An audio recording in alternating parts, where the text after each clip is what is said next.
All right, welcome to the Week 2 Forum. This week we are looking at Chapter 2, which again is dealing with the issue of forms of knowledge, what constitutes different kinds of knowledge, how we go about reasoning to identify knowledge. Uh, a good portion of this chapter is dealing with the idea of classical positivism, this notion again that we can kind of mirror the natural sciences in terms of how we go about understanding things. Um, I think the boxes in this chapter are very important. The idea of understanding the distinction between inductive and deductive reasoning. For someone that's dyslexic, I tend to invert those things a lot. I tend to associate deductive reasoning with sort of the classic building block approach to science, where you develop facts and then you deduce from what you know, uh, you know, uh, facts about the research that you're doing to reach conclusions. Inductive reasoning to me is more about the inverse of that. It's more about an imaginative process.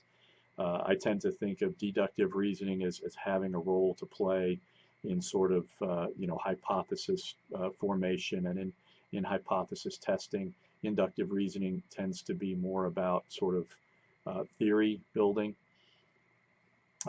This chapter also talks about the challenges to positive approaches to the social sciences, scientific realism, this notion that we have to include, sort of unobservable things in order to understand fully what's happening with political reality, because a lot of what's happening with political activity is going on in people's minds and how they're inferring.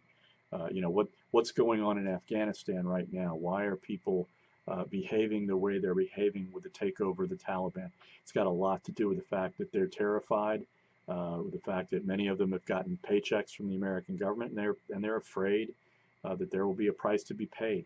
That kind of uncertainty, with one possibility being nothing happens, and B being somebody puts a bullet in my head, is going to have an impact on the way people act. So um, we want to talk a little bit about, again, this notion of how we advance scientific knowledge. We'll talk more about that next week when we get to objectivity. It's very important I get this distinction between verification and falsification. Verification means you're able to confirm things. A lot of kind of scientists or philosophers of science think that's problematical. Karl Popper, of course, has the idea that no, we can't verify things in the world. We can only falsify things, and so that's very important.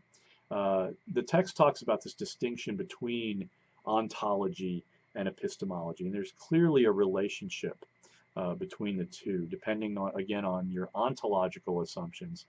If you are a positivist, you have some very clear ontological assumptions that kind of freeze the world in place so that you can study it scientifically.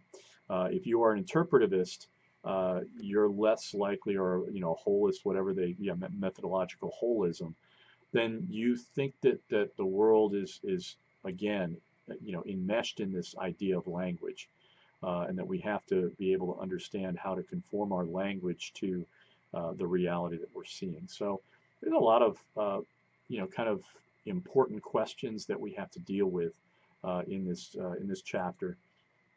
Let's make sure in our forums again that if you're struggling with something, let me know. I think I can talk you through it. But also, remember, this is an undergraduate course. I don't expect you to have a graduate level understanding of issues as abstract as this. But let's go ahead and give it a try, and have a great week of discussion.